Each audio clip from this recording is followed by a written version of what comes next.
लूट कर लिया है। इसका इरादा ही ऐसा ही है, हिंदू लोग है, इसको मारो पीटो लूटो जो भी करो। जब वह कानून पूरे देश में लागू हो चुका तो उसे बंगाल में रोकने की आग क्यों लगाई जा रही है? क्या वह कानून की आड़ में देश तोड़ने का षड्यंत्र हो रहा है? और क्या इसके लिए सुनियोजित तरीके से बंगाल को जलाया जा रहा है? आरोप तो ये है कि बंगाल में भगवा प्रचंड देखकर ही बाहर से घुसपैठियों को बुलाकर हिंदू घरों को फूका गया, उन्हें लूटा गया और लंबे समय तक इस विरोध को खींचने की साजिश रची गई।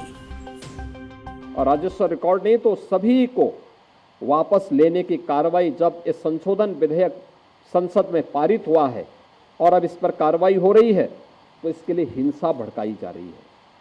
हिंसा में आपने देखा होगा कब पश्चिमी बंगाल में मुर्शिदाबाद 3 हिंदुओं की निर्मम हत्या हुई, उनके घरों से खींच करके उनकी हत्या हुई। और ये सब कौन है? ये सभी वही दलित हैं, वही वंचित हैं, वही गरीब हिंदू हैं। सारे घर जला दिए गई है, सारे दुकानें जला दिया गया है। ये देखिए नजारा देख लीजिए, ये नजारा देख लीजिए, दुकान का लूट कर लिया है। इसका इरादा ही ऐसा ही है, हिंदू लोग है, इसको मारो पीटो लूटो जो भी करो।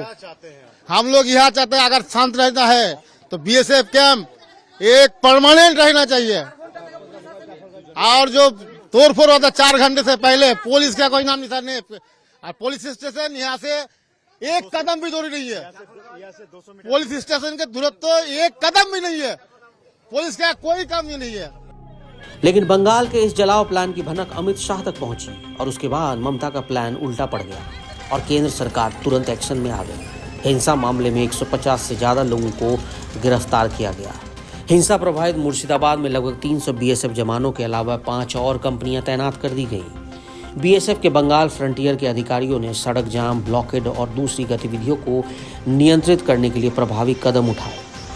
सूत्रों के मुताबिक लगभग 300 बीएसएफ जवानों को शमशेरगंज पुलिस स्टेशन के अंदर सैजुमूर और धुलियान के पास डाक बंगलो रोड और फरक्का में तैनात किया गया। स्थानीय पुलिस भी हालात को नियंत्रण में रखने के लिए बीएसएफ का सहयोग कर रही है।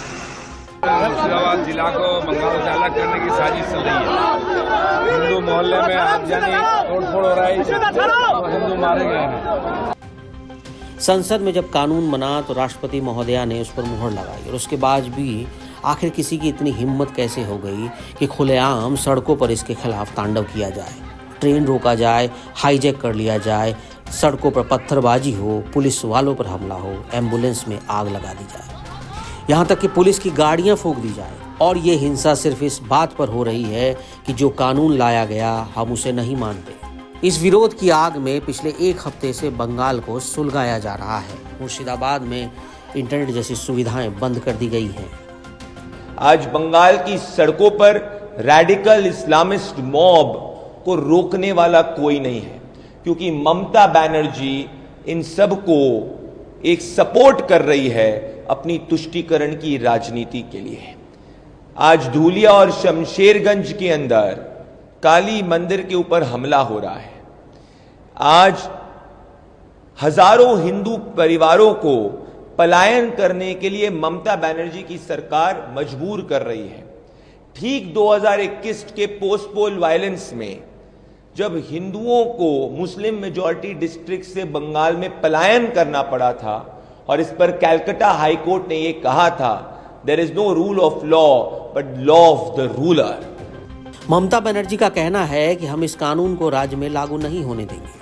तो क्या वो इनडायरेक्टली कहीं ना कहीं इन दंगाइयों और बलवाइयों को राज्य सरकार की पूरी शय मिल रही है, जिसकी नौबत यहाँ तक आ गई कि बंगाल में हिंसा चरम पर पहुँच गई। इसलिए वहाँ की जनता ये पूछ रही है कि क्या बंगाल में राष्ट्रपति शासन ही इलाज है। मुसलमानों को के 5-6 घंटा, 8 घंटा, 10 घंटा आपके लिए फ्री पीरियड है, आप उसमें लूट करो, महिलाओं के साथ बदसलूकी करो, हिंदुओं के घर तोड़ो, जो मर्जी करो, हम कुछ नहीं करेंगे। पुलिस हाथ पे हाथ रख के बैठी हुई है। पुलिस के ऊपर अटैक हुआ, गाड़ी जला दी गई। जब नवान्नों का अभियान हुआ था उस समय अभिषेक बनर्जी ने बताया था कि अगर पुलिस की गाड़ी ऐसी हमारे सामने जलाई जाती तो मैं यहां पे गोली मारता। आज मैं अभिषेक बनर्जी जी से पूछना चाहता हूं कि आज आप कितने गोली चलाने का हिम्मत आप में है? क्यों यहां पे गोली नहीं चल रहा है आज? बीजेपी की डिमांड है कि प्रदेश में आर्टिकल 355 भी लगा देना चाहिए। आर्टिकल 355 जिसका मतलब है कि अगर किसी राज्य के ऊपर बाहरी कारणों से सुरक्षा की दृष्टि से या फिर राज्य के भीतर ही सुरक्षा की दृष्टि से कुछ मुसीबत आती है तो सीधे तौर पर जिस तरीके से आप पिछले दिनों में राष्ट्रपति शासन की बात करते हैं, जैसे राष्ट्रपति शासन में होता है, ठीक वैसे ही आर्टिकल 355 लागू किया जा सकता है, जिसमें सुरक्षा बलों को और सेना को उतारा जाता है और पूरा का पूरा कंट्रोल उनके हाथ में हो जाता है।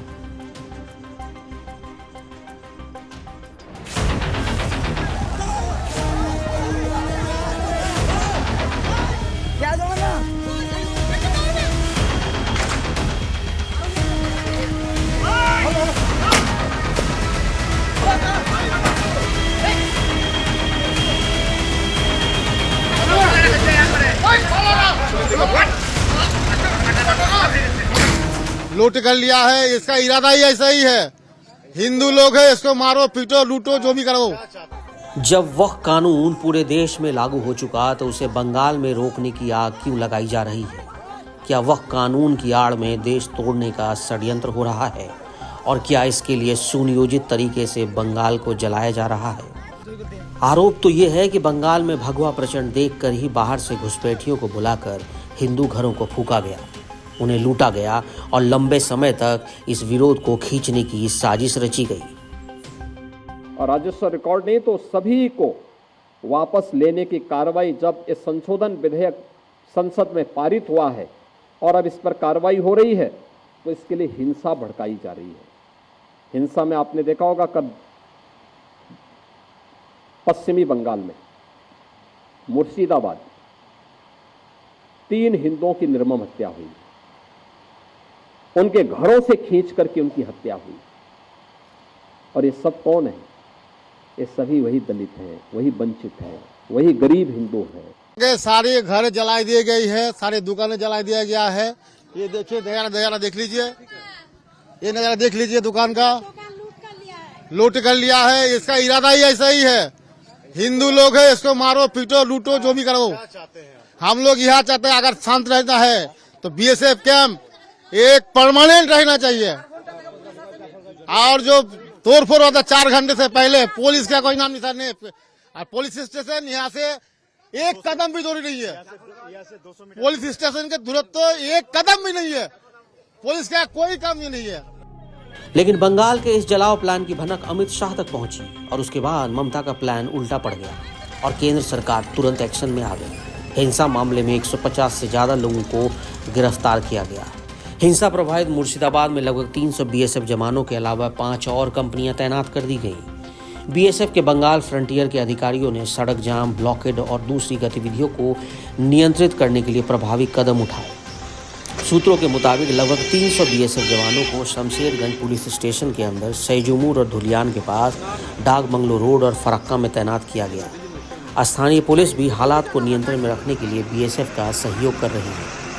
मुर्शिदाबाद जिला को बंगाल से अलग करने की साजिश चल रही है। हिंदू मोहल्ले में आगजनी तोड़फोड़ हो रहा है, हिंदू मारे गए हैं। संसद में जब कानून बना तो राष्ट्रपति महोदया ने उस पर मुहर लगाई और उसके बाद भी आखिर किसी की इतनी हिम्मत कैसे हो गई कि खुलेआम सड़कों पर इसके खिलाफ तांडव किया जाए, ट्रेन रोका जाए, हाईजैक कर लिया जाए, सड़कों पर पत्थरबाजी हो, पुलिस वालों पर हमला हो, एम्बुलेंस में आग लगा दी जाए, यहाँ तक कि पुलिस की गाड़ियां फूंक दी जाए। और ये हिंसा सिर्फ इस बात पर हो रही है कि जो कानून लाया गया हम उसे नहीं मानते। इस विरोध की आग में पिछले 1 हफ्ते से बंगाल को सुलगाया जा रहा है। मुर्शिदाबाद में इंटरनेट जैसी सुविधाएं बंद कर दी गई हैं। आज बंगाल की सड़कों पर रैडिकल इस्लामिस्ट मॉब को रोकने वाला कोई नहीं है, क्योंकि ममता बनर्जी इन सब को एक सपोर्ट कर रही है अपनी तुष्टीकरण की राजनीति के लिए। आज धूलिया और शमशेरगंज के अंदर काली मंदिर के ऊपर हमला हो रहा है। आज हजारों हिंदू परिवारों को पलायन करने के लिए ममता बनर्जी की सरकार मजबूर कर रही है। ठीक 2021 के पोस्ट पोल वायलेंस में जब हिंदुओं को मुस्लिम मेजॉरिटी डिस्ट्रिक्ट से बंगाल में पलायन करना पड़ा था और इस पर कैलकाटा हाई कोर्ट ने यह कहा था, there is no rule of law but law of the ruler. Mamata Banerjee का कहना है कि हम इस कानून को राज्य में लागू नहीं होने देंगे। तो क्या वो इनडायरेक्टली कहीं ना कहीं इन दंगाइयों और बलवाइयों को राज्य सरकार की पूरी शय मिल रही है, जिसकी नौबत यहाँ तक आ गई कि बंगाल में हिंसा चरम पर पहुँच गई। इसलिए वहाँ की जनता ये पूछ रही है कि क्या बंगाल में राष्ट्रपति शासन ही इलाज है। मुसलमानों को के 5-6 घंटा 8 घंटा 10 घंटा आपके लिए फ्री पीरियड है, आप उसमें लूट करो, महिलाओं के साथ बदसलूकी करो, हिंदुओं के घर तोड़ो, जो मर्जी करो, हम कुछ नहीं करेंगे। पुलिस हाथ पे हाथ रख के बैठी हुई है। पुलिस के ऊपर अटैक हुआ, गाड़ी जला दी गई। जब नवान्नों का अभियान हुआ था उस समय अभिषेक बनर्जी ने बताया था कि अगर पुलिस की गाड़ी ऐसी हमारे सामने जलाई जाती तो मैं यहां पे गोली मारता। आज मैं अभिषेक बनर्जी जी से पूछना चाहता हूं कि आज आप कितने गोली चलाने का हिम्मत आप में है? क्यों यहां पे गोली नहीं चल रहा है? आज बीजेपी की डिमांड है कि प्रदेश में आर्टिकल 355 भी लगा देना चाहिए। आर्टिकल 355 जिसका मतलब है कि अगर किसी राज्य के ऊपर बाहरी कारणों से सुरक्षा की दृष्टि से या फिर राज्य के भीतर ही सुरक्षा की दृष्टि से कुछ मुसीबत आती है तो सीधे तौर पर जिस तरीके से आप पिछले दिनों में राष्ट्रपति शासन की बात करते हैं, जैसे राष्ट्रपति शासन में होता है, ठीक वैसे ही आर्टिकल 355 लागू किया जा सकता है, जिसमें सुरक्षा बलों को और सेना को उतारा जाता है और पूरा का पूरा कंट्रोल उनके हाथ में हो जाता है।